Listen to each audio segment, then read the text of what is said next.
سلام الله عليكم. قبل البداية اشترك في القناة وفعل زر الجرس لتتوصل دوما أنت الأول بجديدنا. لا تنسى كذلك الإعجاب والتعليق ليصل الفيديو لأكبر شريحة ممكنة من الناس. والآن مباشرة إلى تفاصيل العنوان الذي قرأتموه. صار مؤكد أن روسيا تريد تدويب جليد سوء الفهم مع الرباط، خاصة بعد تباين الرؤى حول الحرب الأوكرانية، إذ من المقرر أن يزور وزير الخارجية الروسي سيرجي لافروف المغرب خلال يناير المقبل وفقا لما نقلتها الخارجية الروسية. وقال الممثل الرئاسي الخاص للشرق الأوسط وإفريقيا ميخائيل بوغدانوف الأربعاء إن وزير الخارجية الروسي يعتزم القيام برحلتين إلى إفريقيا في يناير وفبراير، ومن المقرر أن يحل لافروف بالمغرب لبحث أفق العلاقات الثنائية والوضع المتأزم في منطقة الساحل الإفريقي دون إغفال قضية الصحراء المغربية والحرب الروسية الأوكرانية.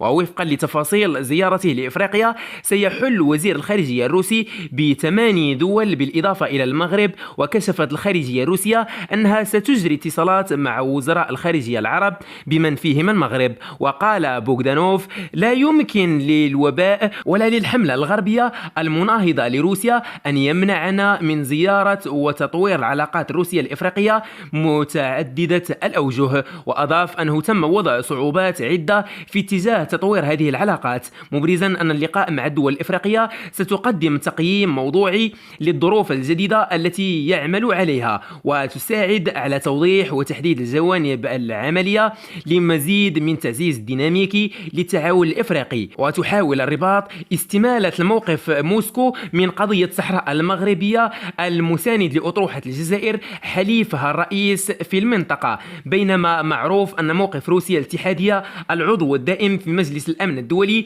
لم يتغير، إذ تؤكد عدم وجود بدائل للتسوية السياسية لنزاع الصحراء إلا على أساس القرارات الصادرة عن مجلس الأمن الدولي. وما يزال موقف الرباط من الحرب في الشرق الأوروبي بين روسيا وأوكرانيا متواريا، فأمام اختلاف القراءات الدولية وأحاديث المقاطعة والانتقادات اختارت الدبلوماسية المغربية رفض حل النزاع بالعنف، وتربط المغرب والطرفين المتنازعين علاقات اقتصادية مهمة خصوصا في ميادين استيراد وتصدير المواد الفلاحية، ما يجعل توازن المصالح عامل حاسم في اتخاذ أي موقف علني من الحرب الحالية. وسجل المغرب أنه يتابع الأزمة المندلعة بين الطرفين بقلق ويتشبث بالوحدة الترابية لجميع دول هيئة الأمم المتحدة، رافضا بشكل مبطن استقلال جمهوريتي دونيتسك ولوغانسك، وطالب بحل سلمي للحرب.